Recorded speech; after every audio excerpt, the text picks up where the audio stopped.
In this video tutorial, we're going to crop and resize an image for the use in the EVSC school website's image slider on the front page of the website. And the tool we're going to use here is Adobe Photoshop. And Adobe Photoshop CS6 is available in all of the 5 high schools and also downtown. Middle schools and elementary schools do not have license for Adobe Photoshop. So if you are in elementary school or middle school, please refer to my tutorial on how to crop and resize an image for school websites using the free tool called GIMP, which is a free photo editor for Mac and PC.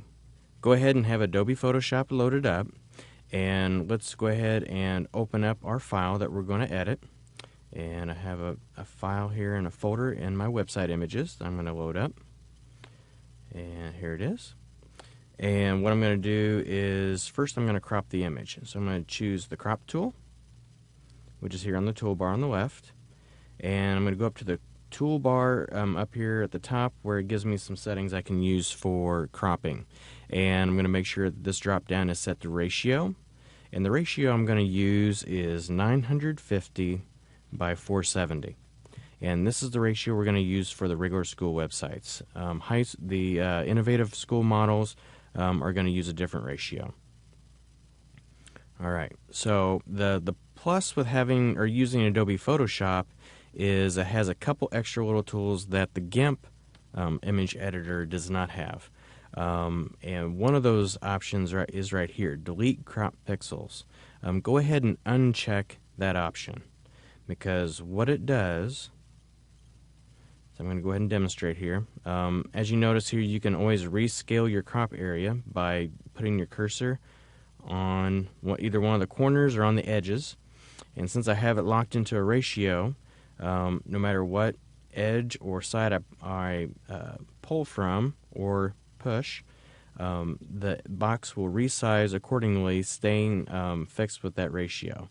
And I can click inside the box and move the image around to put the picture exactly where I want it, and the darkened areas will be cropped. Now, by unchecking the delete crop pixels, when I click the little check mark, I did not actually delete the pixels on the outside. If I actually click inside the box here, you'll see the pixels are still there, so I can actually restage it, recompose the picture, put it in a different spot, and then come up to the little plus sign or hit enter on your keyboard, and it'll then crop it. What will happen is if I do check mark that and then crop it and then go back to crop it again, as you notice, the pixels are gone. So to undo that, I can go here to my history panel and undo the crop.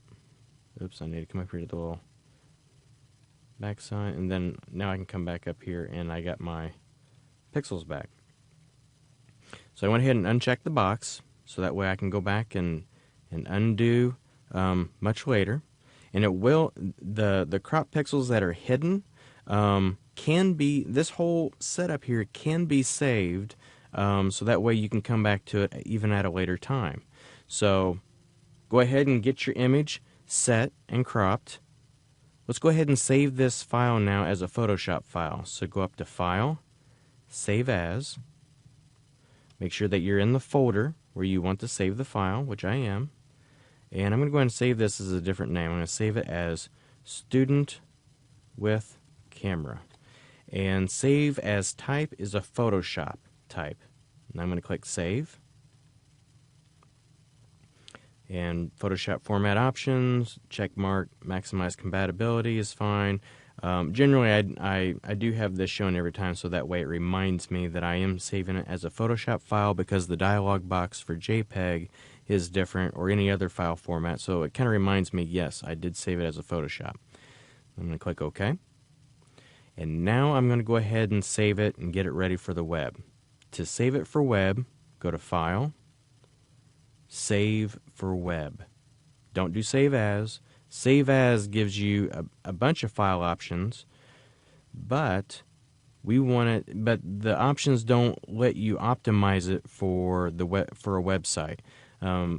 they really optimize it for print, maybe a little bit for web, but really Save for Web is the easiest and quickest way to do it. So let's go Save for Web. And as you can see here, we get this Save for Web panel. I'm going to go ahead and come over here to the right hand side, and where if you have GIF, I'm going to change that to JPEG.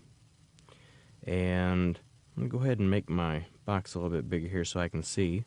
Let's do progressive, so that way it'll download the image file. And quality, you can actually decrease that to about anywhere from 40 to 50%. I'm going to go ahead and set it to 50. Or you can really just type in the box. Do 50. Convert to RS or sRGB. Down here at the bottom, image size. If you remember, our crop size was 950 by 470. So in the width, I'm going to change that to 950. Hit the tab key on my keyboard, and it automatically changed the height number to 470. So let's check to make sure we got everything we need. JPEG, 50%. As long as that number is between 40 and 60. Picture looks fine. I also look here and see the file size. It's about 79.94 kilobytes. You don't want to upload a picture to your website that's in megabytes, because that's too big a file for a computer to download, and it will take a long time. And then my image size is 950 by 470. Once I do that, check that, click Save. And I'm going to go to the place where I have it saved here on my desktop. So I'm going to go to Website Images where I have it. And look, studentwithcamera.jpg. If you remember, we saved our Photoshop file with the same name. So it's fine to do this because it's a completely separate file ending in PSD. This file is going to end in JPG, which is for JPEG. This is the one we're going to upload to the website. Click Save. So the final step in the whole process will obviously be you going to your website, going to the slider section, and adding this photo to your website. And if you have any questions, feel free to contact me. My name is Jared Gleim with the EVSC iCats.